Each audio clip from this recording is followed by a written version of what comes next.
Greek word for church, ekklesia, occurs twice in the four Gospels, both times in Matthew. In Matthew chapter 16, verse 18, Jesus establishes the church. I tell you, you are Peter, and on this rock I will build my church. The word ekklesia occurs in Matthew chapter 18, verse 17, in a context of church discipline of a wayward member. If the member refuses to listen to them, tell it to the church. And if the offender refuses to listen even to the church, let such a one be to you as a Gentile and a tax collector. Obviously, Matthew is writing these lines at a time when this community of Jesus' followers is established enough to be defining the terms of membership. To regulate the affairs of the church's membership, particularly to handle disputes among members, Matthew sets forth a procedure to follow. Interestingly, an incredible statement by Jesus on forgiveness follows the disciplinary procedures. We are to forgive not 7 times, but 77 times. Listen as Frank Gully tells us more about the church that is being addressed in Matthew's Gospel. Chapter 18 of Matthew's Gospel is one of the most important segments of this Gospel. To understand its argument, we need to step back and remember something about all 4 of the Gospels. Each was written for a particular Christian community. That is, a particular local church at a particular time in history. Most likely, some need emerged in the local church where each was written that caused each author to record his interpretation of the life, death, and resurrection of Jesus as a way of addressing that need. To put this point another way, the authors were not recording their interpretations of Jesus with you and me in mind. They were writing for their own people, offering perspectives on Jesus that they thought would be helpful as their fellow Christians sought to live faithful lives. Among other concerns, Matthew insists that being a follower of Jesus is not a casual commitment. It means being part of a Christian community, a church, that has definite beliefs about doctrine and how a Christian lives his or her life. Too often, I fear, we think of Christianity as strictly an individual matter. That is, we think of Christianity as a religion that permits the Christian to have a personal, private relationship with God, apart from other Christians. The earliest Christians would have been shocked at such an idea. Certainly the writer of Matthew's Gospel would have been bewildered at such a view. To be Christian was to be part of a fellowship of Christians. There one finds the living Christ. And there one learns under the Spirit's guidance to live as Christ would have his followers live. One of the distinctive features of Matthew's Gospel is its view that Jesus grants his presence almost exclusively to those who have made a commitment to be his followers. Where 2 or 3 are gathered in my name, I am there among them. Before his death, Jesus was present to his earthly followers, his disciples. Following the resurrection, Jesus is present to those in the church. Thus, in Matthew's view, the church is the place where the living Christ is found. And if Christ is there, God is also present there. It follows that the teachings of the church and its moral mandates reflect God's will and thus have behind them divine authority. They're not the teachings of mere mortals. They reflect the commands of the living Christ and, of course, God. Now to chapter 18 of Matthew's Gospel. This segment of the Gospel makes clear that being part of the baptized faithful requires a life lived in keeping with the will of God. So there is a distinctive ethical expectation of church members. But it's clear also that not everyone in the church fulfilled his or her obligation. Some had failed to measure up had failed to live the exemplary life, had sinned. And so there was the need for a procedure, a process, by which discipline could be administered to those who fell by the way. This chapter is concerned with two issues agitating the faithful of Matthew's church. One was status.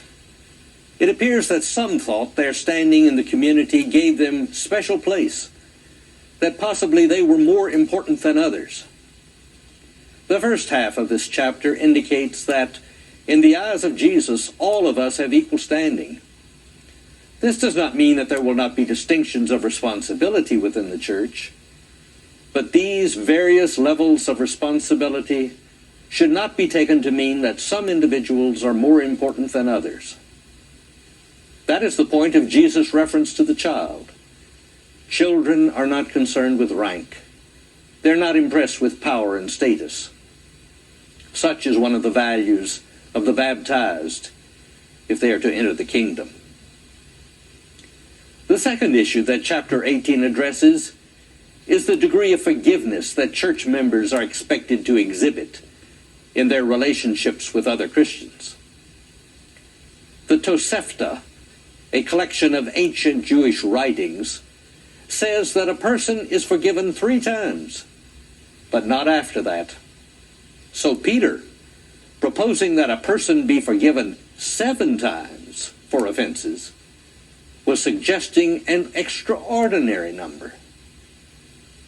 Jesus' answer indicates that people of the kingdom do not keep track of such matters. Forgiveness is not subject to calculation of this kind. Why? Because God has generously forgiven the sins of all those in the church, the baptized are expected to exhibit similar generosity to one another. It is clear from this 18th chapter, however, that not all in Matthew's church were living up to the high moral standards that were expected. Lapses were occurring. Such failures required that a process be established to set the sinners back on the right path. It would have been unthinkable in that ancient Christian community simply to have ignored breaches of the community's ethical standards. Violators had to be confronted. And so Matthew indicates that a process of discipline was in place by which violators could be brought to account. The first step in correcting a wayward member was strictly private.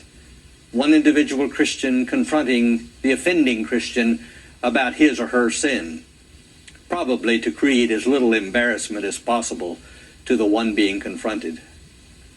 But if this initial effort was not successful, others were brought into the process, and eventually the whole congregation, if necessary.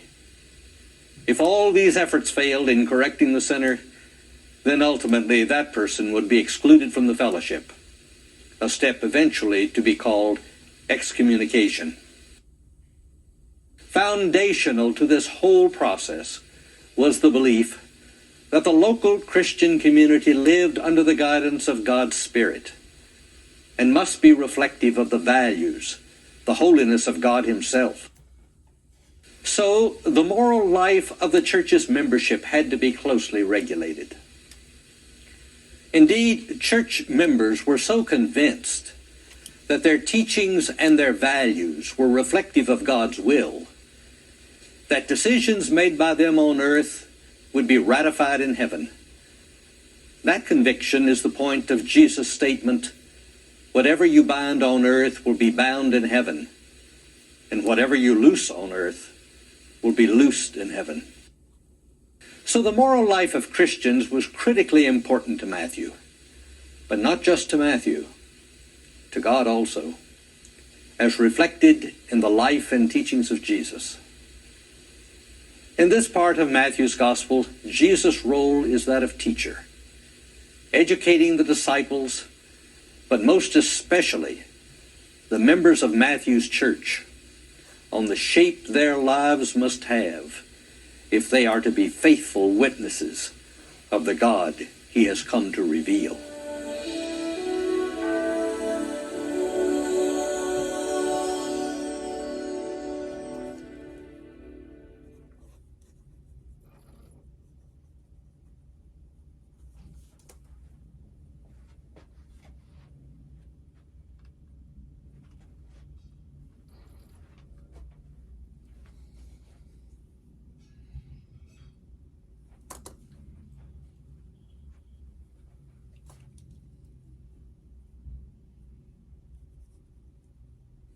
any of you put a stumbling block before one of these little ones who believe in me, it would be better for you if a great millstone were fastened around your neck and you were drowned in the depth of the sea. Then Peter came and said to him, Lord, if another member of the church sins against me, how often should I forgive? As many as 7 times? Jesus said to him, Not 7 times, but I tell you, 77 times.